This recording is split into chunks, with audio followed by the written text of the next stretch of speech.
Hey everybody, welcome back to my channel. Thanks for checking me out.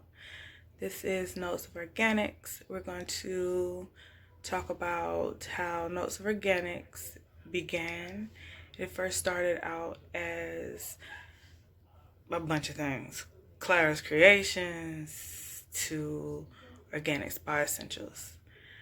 But my mom really wanted to talk about how it all began. Let's see.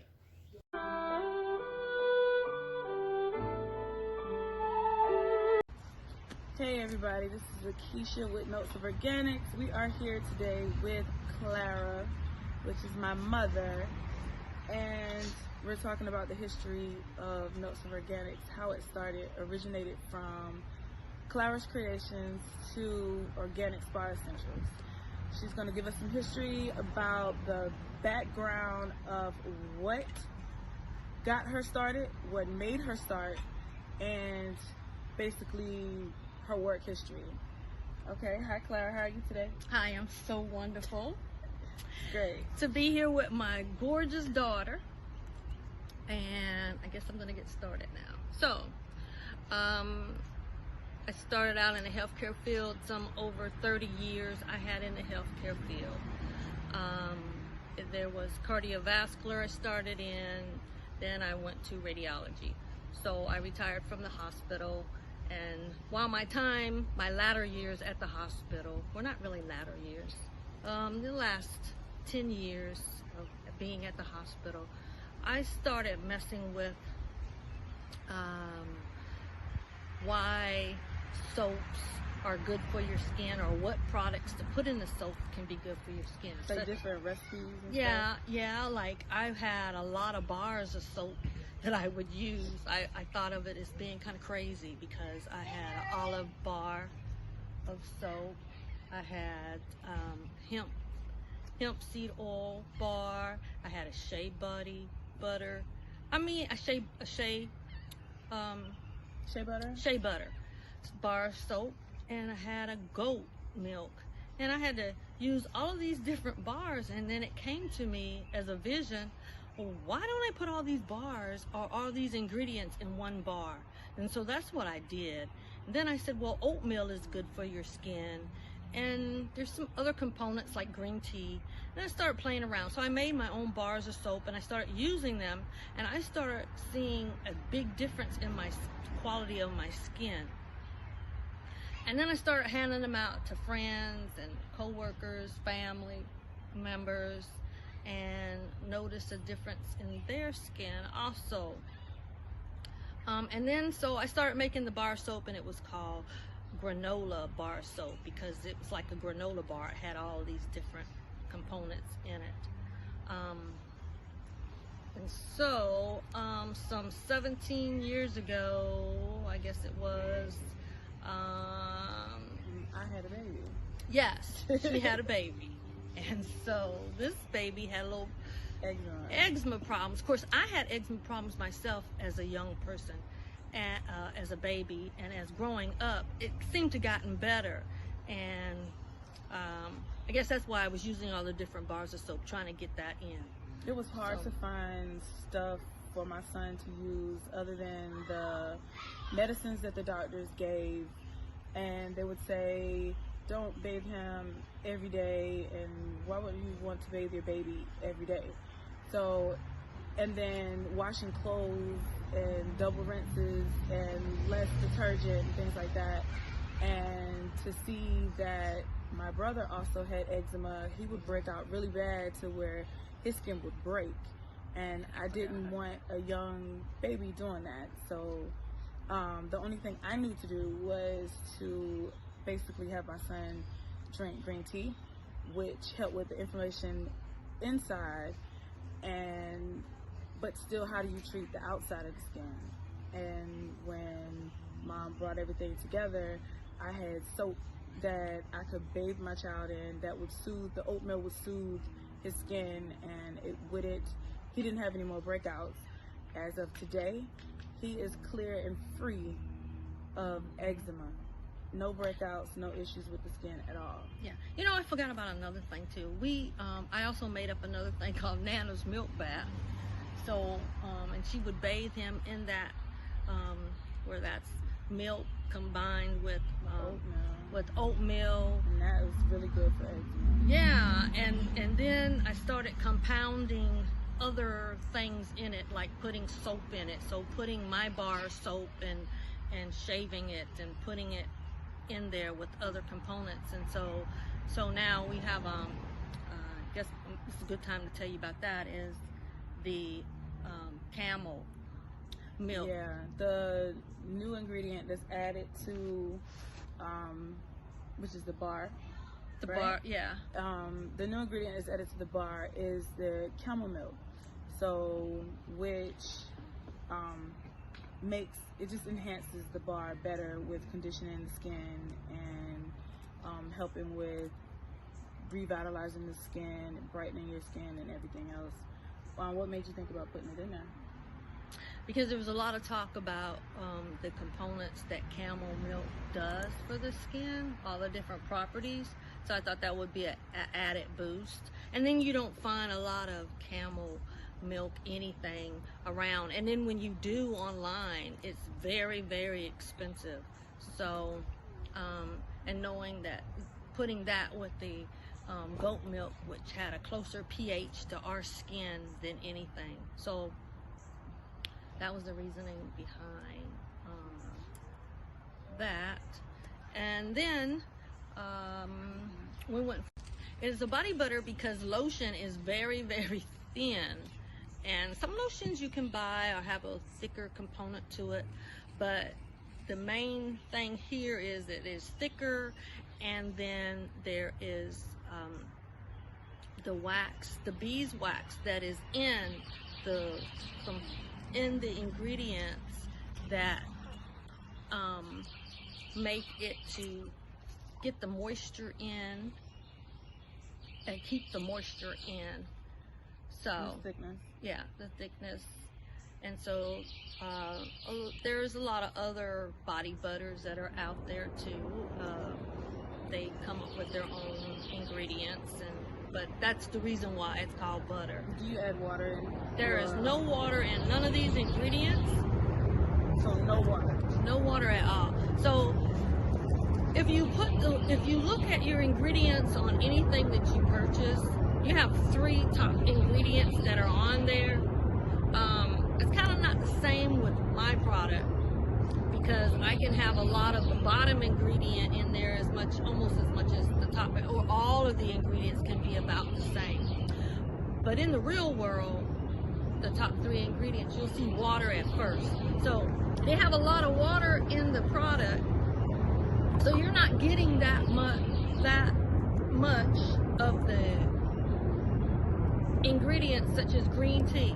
So therefore, I don't know how much green tea am I getting on my skin, or how much kelp, or how much dead sea salt. So all these components help. How much the oils, the hemp seed oil, the olive oil, and then there's another component to that as well. When you have the hemp seed oil or the olive oil, you want the first press. Then that's the first press that presses through that olive, not the second or third press. That each press gets cheaper and cheaper and cheaper. So that's why you want the first press. Then there's another component there. Not only do you want the first press, you want the cold press, because the cold press means they didn't heat it up and expand it and press it through. And the cold press. And cold press that you put. The cold press is what you're putting into. And cold, right? And the cold press is what I'm putting in, and then therefore they're the most expensive and they're the best ingredients. And there's another component that people usually don't think about this. When you buy a bar of soap, how long has it been sitting up? This bar has been made probably from a factory. Then the factory, it's set in the factory building. Then from the factory building, it went to the store warehouse. It's set in that store warehouse, and so therefore you don't know how long it even came to you. So, and then you don't know how much goat milk or olive oil or hemp seed oil you're getting. So that's why these products really work. You'll see a big difference in 2 weeks. You know, the coloring of your skin, how your skin feels. Actually, I hear that you see it before 2 weeks, but I'm gonna give it the 2 week benefit, of the doubt. And you have sugar scrub. Yeah, and I also have a sugar scrub, but in order to make the sugar scrub, I have to make the body butter first. And my sugar scrub is and we might push out some, maybe show them. It's very thick, just like the body butter. And it responds to moisture. So when you're in a shower, you take out a small amount, it bursts to life, I call it, with oils, the different oils, because when the water hits it, because I'm combining the body butter into the sugar scrub. So without the body butter, you have nothing really. You can't make the sugar scrub without the body butter. So that's one. And the other trick that's really good with the scrub is in the summertime, if you don't want a heavy lotion on your skin or heavy body butter on your skin, you can just take a shower in the scrub and just rinse off, and you can tap dry, and you have the left oils and with everything. all the oils. Because it also has the body, with the body butter is made first. The body butter is added to the scrub. So therefore, once you take your shower, wash up, and then you put the scrub on, and you rinse it off, rinse the sugar and the salt off, dry off, you're out of the shower. All you have to do is put your clothes on. So the whole point is, technically, you have the body butter on your skin as well as other oils. Yeah. Another thing I need to mention, that because there is Dead Sea salt in here, you will feel like you've been at the ocean. You feel rejuvenated or something. There's like a tingling going on due to the Dead Sea salt. And so we just don't use sea salt, we use the Dead Sea salt. And there's a reasoning with that too, reason behind that. But because the Dead Sea has more salt in it, higher salt content than any sea in the world. And there again, that's another benefit of that one. So you have the body butter, the sugar scrub. You also have... It caused me to not be able to work, so then it kind of died out for some years. And then my daughter decided, Mama, we should do this. You seem to be stronger now. Let's see how we can do this. So now it's under Notes of Organics. So I'm very proud, because I always thought that it would go on and family-wise and all the recipes and the secrets to it and move its journey on through life. So that's a very good thing. One of the things that's coming up soon is this, since my daughter came up with this, her lady that does our nails wanted a cuticle oil, and she realized that it was good for the face as well, and other parts of the body if you wanted to hit that spot that was extremely dry, for extra healing. So she came out with this, but and her coming up with the oils that help out with this, I've been entertaining a hair ointment that was coming soon, because I'm almost there with putting that out. And I guess we'll be talking to you. So this could be the hair oil. The other product that's coming out it will also have this in it, with marshmallow root, which opens up your cuticles, the hair cuticle follicles. And we thought about this because of my daughter having really, really thick coils, and her hair gets dry really fast. The marshmallow root basically hydrates it very, very well, opens it up, where I don't have to so much go get water and put that in her hair, or make sure that she's kind of content when I go to brush her hair. I can just put that in there and it opens right up, and I can start doing her hair. I can brush it without her whining or crying or being frustrated, and it's very, very good for your hair. We're gonna talk about the benefits of it very soon, and that's soon to come as well. So we do have a question for everybody with the products. We were thinking, right now our products are all naturally scented. Just the fragrance is basically whatever the scent is, that the components that we put in there. So to me, it smells great.